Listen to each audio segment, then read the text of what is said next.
네, 딥러닝을 배우기 전에 알고 가야 될 몇 가지 개념들이 있는데요. 이번에는 그 첫 번째 시간으로 선형회귀에 대해서 알아보도록 하겠습니다. 선형회귀를 설명하기 위해서 제가 예시 데이터를 하나 가져왔는데요. 바로 운동 시간과 체중 감소량에 대한 데이터입니다. 이거는 그냥 제가 예시로 든 거기 때문에 과학적인 근거 같은 건 없는 그냥 예시 데이터라고 보시면 되겠고요. 이제 이렇게 X라고 불리는 운동 시간이 있고 체중 감소량이라고 부르는 Y 값이 있습니다. 이제 예를 들면 이렇게 1시간을 운동했을 때 0.5kg이 빠지더라.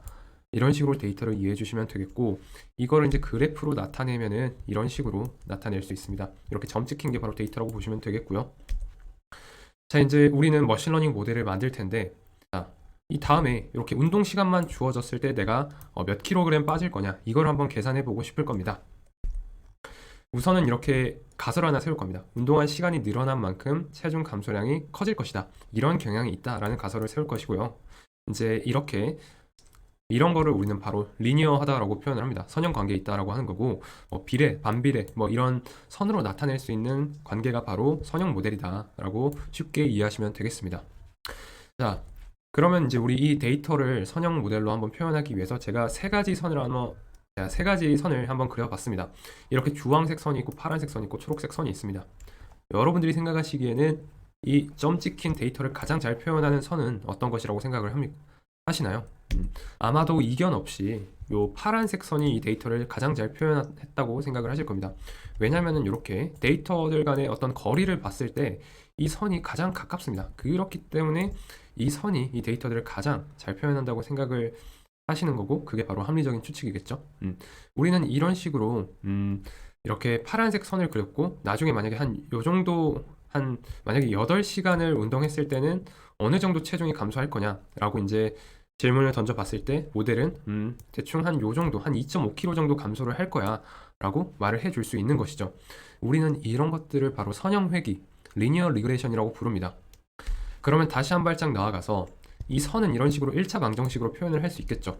그러면은 이 선형회귀에서는 이렇게 가설을 이렇게 1차 방정식이라는 선형 모델로 놔놓고, 여기서 이 W와 B, 기울기와 Y절편, 다시 말하면 가중치와 편향을 찾아내는 문제로 바로 변하게 되는 것이죠. 그러면 이제 구체적으로 요 W와 B를 구하기 위해서는 어떻게 해야 될까요? 우리는 그것을 하기 위해서 바로 요 데이터와 직선 사이의 거리를 최소화할 수 있는 요 직선을 구할 겁니다. 그리고 이 직선과 데이터 사이의 이 거리를 우리는 어떠한 특정한 비용 함수로 나타낼 건데, 지금은 이제 우리가 직관적으로 가깝다 멀다라고 했지만은 이제 컴퓨터에서는 이걸 수치화해야 되잖아요. 다시 말하자면은 이 가설 hx와 실제 값을 y라고 했을 때 이 차이를 바로 오차라고 할 겁니다. 그리고 이 오차가 최소화되는 w와 b를 찾는 문제가 되는 것이죠. 이제 요 오차를 다시 한번 이 머신러닝에서 말하는 전문 용어로 표현하자면은 목적 함수, 기준, 비용 함수, 손실 함수, 오차 함수 등등 여러 가지 부르는 말이 있으니 참고를 해주시면 되겠습니다. 어쨌든 우리 이 선형회귀 문제에서 사용하는 요 비용 함수, 목적 함수는 바로 요 최소 제곱 오차라는 겁니다. 이 최소 제곱 오차라는 거는 이렇게 실제 값과 예측 값의 차이를 모두 제곱해서 더하고 평균 내는 겁니다. 이제 이거를 수식으로 표현하면 다음과 같습니다. 이렇게 요 비용이라는 것은, 즉 코스트라는 거는 이렇게 y가 실제 값이고 예측 값은 hx입니다. 실제 값에서 예측 값을 이렇게 빼고 그 값을 이렇게 제곱을 취한 형태입니다. 그리고 그거를 이제 모두 다 서멘션을 한 다음에 n으로 나누는 거죠. n개만큼, 데이터의 개수만큼 나눈다는 겁니다. 이러면은 이 전체 데이터의 최소 제곱 오차가 요 코스트라는 변수에 저장이 되는 것이겠죠. 자, 그러면 이제 이 코스트를 최대한 낮춰야 돼요. 이런 목적 함수를 경우에 따라서 지금은 최소하지만은 때로는 최대화하는 작업을 수행할 필요도 있긴 한데, 이제 대부분 머신러닝에서는 최소화 작업을 많이 합니다. 그리고 이제 요 최소화하는 작업을 바로 최적화한다라고 하는 겁니다. 다시 말하자면 이 목적 함수의 값을 최소화할 수 있게 만드는 작업이라고 보시면 되겠고요. 전문 용어로 표현하자면은 이제 최적화 알고리즘이라고 해서 옵티마이저라고 흔히들 부릅니다. 그러면은 요 코스트 함수를 최소화할 수 있는 우리는 이 기울기와 바이어스 값을 찾고 싶은 거죠. 그러면 우선은 요 W를 찾는 걸 예시로 한번 요 옵티마이저를 한번 체험해 보도록 하겠습니다. 물론 요 옵티마이저의 종류도 다양합니다만 기본적으로 가장 핵심이 되는 거는 그레디언트 디센트라고 보시면 되겠고, 이거는 경사하강법이라고 부릅니다. 그러면은 우리가 앞서 정의했던 이 코스트 펑션을 우리가 이 W에 대해서 다시 한번 정리를 해보도록 하겠습니다. 자, 이렇게 제곱을 푸는 상태가 되는 거고요. 그러면은 요 hx는 wx 플러스 b이기 때문에 이걸 이제 w에 대해서 정리를 하면은 이렇게 알파 w 제곱 플러스 베타 W 플러스 감마 이런 식으로 되겠죠. 그러면은 이제 요 W와 코스트에 대한 어떤 그래프를 한번 그려보자면은, 물론 이건 제가 그림을 따온다고 이 축이나 이런 변수명 좀 안 맞을 수 있겠지만은, 요 fx를 우리는 코스트라고 보시면 되겠고, 요 x를 우리가 위에서 정리한 요 w라고 봐주시면 되겠습니다.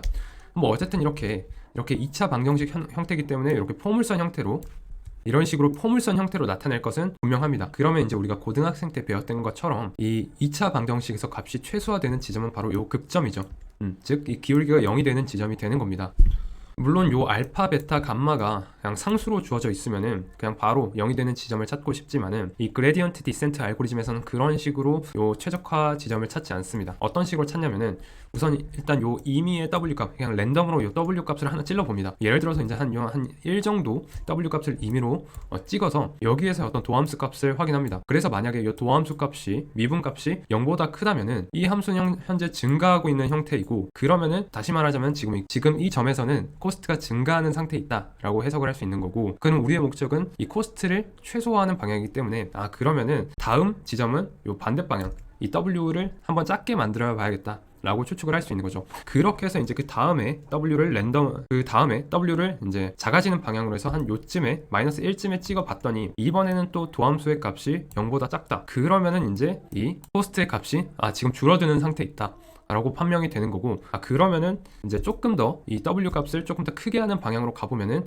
더 코스트가 낮아질 수 있겠구나 라는 추측을 할 수 있게 되는 거죠. 그렇게 해서 이제 이런 식으로 이제 왔다 갔다 하면서 결국에 이렇게 0이 되는 지점을 찾아 나가는 게 바로 그레디언트 디센트 라고 보시면 되겠습니다. 이제 이거는 직관적으로 그레디언트 디센트를 이해한 것이고, 좀 더 수식으로 일반화해서 한번 보자면은, 경사하강법은 이렇게 그 다음에 찍을 W 값은 현재 W 값에서 이제 그 도함수의 반대 방향, 요 마이너스 방향으로 가는 거다라고 말을 해주고 있는 것이고, 여기 있는 어떤 파라미터 알파라는 거는 반대 방향으로 가긴 하는데 그 세기를 어느 정도로 할 거냐라고 정해주는 파라미터라고 보시면 되겠습니다.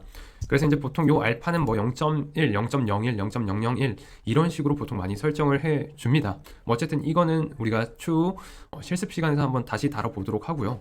어쨌든 지금 여러분들이 캐치하셔야 될 거는, 요 선형회귀라는 건 이런 식으로 진행하는 거고, 우리가 앞서 살펴봤던 어떤 가설을 세우고 거기에 코스트 펑션을 적용하고, 그 코스트 펑션을 최소화할 수 있는 옵티마이저로 그레디언트 디센트 알고리즘을 사용했다를 기억해 주시면 됩니다. 그래서 다시 한번 말씀드리자면은, 가설을 세우고 적절한 오차 함수를 설정한 다음에 이 오차 함수를 최소화할 수 있는 옵티마이저를 거치고 이제 마침내 W와 B 값을 알아내서 최적의 선형 회귀 모델을 만들어낼 수 있었다라고 이제 이해를 해주시면 되겠습니다. 네, 그럼 이번 영상 여기까지고요.